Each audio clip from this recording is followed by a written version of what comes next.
Okay, so it's day 3 of the Body Image Advent Challenge, and today's topic was doing it for the kids, so under 16s. And unfortunately no one would talk to me on film, which sucks. But, so what I've decided to do instead is to talk to you about kids that I've worked with who are under 16, and my impression of their body image issues. I think kids are getting more and more conscious of their bodies, of the way they look, and the pressures that they feel that they have to conform to be accepted by their peers and by themselves. And I also think it starts way, way, way too young. I mean, I teach kids who are from age 8 and have taught up to sort of age 18. But the amount of kids in primary school who I go into and their hair is done like immaculately and they're wearing high heels to primary school and they've got sort of dangly earrings in and stuff. Why they're allowed, I'm not sure.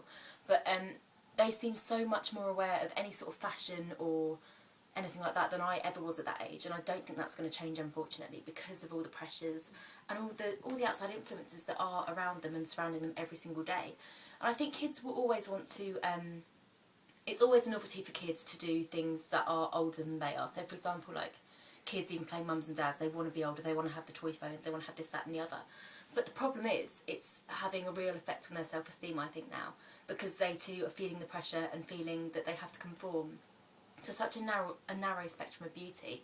And you know, they're looking at all these people who are airbrushed on adverts and all the celebrities you see who are so glamorous, and they want to replicate that from such an early age, which I think has just increased tenfold from when I was that age. So I think it is having a really negative impact. I'm not sure how aware they are of how influenced they're being.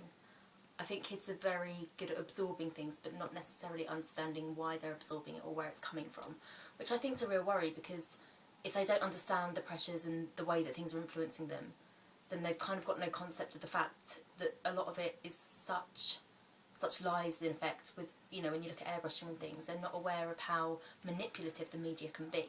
And that's where I think the real danger comes in, especially when you sort of look at pre-teen and teenagers, when, you know, they are sort of finding themselves, their bodies are changing anyway, and if they can't fit into what they think is beautiful, then I think that puts a whole load of pressure on them, especially when they don't really understand exactly where that's coming from. So yeah, that's my view on the under 16s, because none of them would talk to me. But there we go, there's a video for you.